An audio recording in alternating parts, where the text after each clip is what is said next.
What if the biggest battle you're fighting isn't out there, but inside you? Every single day, two forces are at war within you. One pulls you toward life. The other drags you toward destruction. And the one that wins is the one you feed. But here is the truth that will change everything. You are not a debtor to your flesh. You owe your body nothing. The flesh wants comfort. Wants now. Wants easy. But it always leads to death. The spirit feels hard. Feels like sacrifice. Feels like saying no when everything in you is screaming yes. But it is the only path that leads to life. We often look for a monster under the bed. We blame the devil for every sneeze and every setback. But the scriptures reveal a deeper mystery. Your greatest enemy isn't an external demon, it is the flesh that lives within you. Think of Adam. He didn't die a physical death the moment he ate the fruit. He lived for 930 years.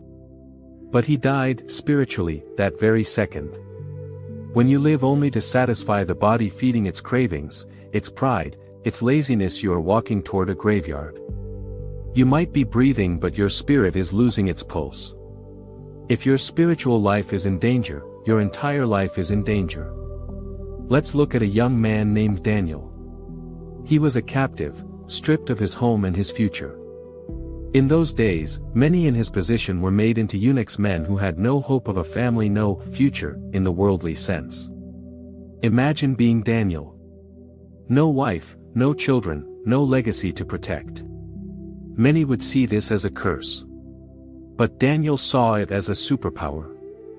Because he was dead to the desires of the flesh, he became unstoppable in the spirit. When the king threatened him with a den of lions, Daniel didn't flinch. Why? Because he had no weakness for the enemy to exploit.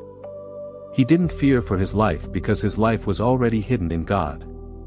He prayed 3 times a day, not out of duty but because the Spirit was his oxygen. If the enemy can't tempt you with money, or fame, or lust, he has no leverage over you. When you kill the deeds of the body through the Spirit, you don't just survive, you reign. Living by the Spirit isn't a feeling. It's a war. The Apostle Paul said, "I strike a blow to my body and make it my slave." He didn't mean physical harm, he meant discipline. Today, the world is a digital, red light district. Temptation is no longer in a specific part of town, it's in your pocket, on your screen, 24 hours a day. If you spend all day feeding your eyes on the vanities of social media, your spirit will starve. There is a low percentage of believers today who are willing to pay the price. We want the miracles but we don't want the fasting. We want the power but we don't want the prayer. Romans 8 verse 11 tells us a secret: if the Spirit of Him who raised Jesus from the dead is living in you, He will also give life to your mortal bodies. This is the energy of the Spirit. It's not just for the afterlife, it's for now. It's the power that heals your heart, restores your kidneys and gives life to your dead business or your dead marriage. But you must make a choice. Will you continue to be a debtor to a body that will eventually return to dust? Or will you stand up and say, "I am a child of the Spirit"? Look at your life. Are you stuck in the same grade, fighting the same fleshly battles for years? God wants to promote you. He wants to take you to the next level, but you cannot carry the baggage of the flesh into the glory of the Spirit. Take a strong decision today. If a relationship is pulling you into sin, cut it. If your social media is a source of death, delete it. Be like Abraham, who took a stand for his family even when the world around him was burning. You were not made to live a mediocre life. You were made to be a testimony that shakes the world. Stop paying a debt you don't owe. Kill the deeds of the body and you shall truly live. The world is burning.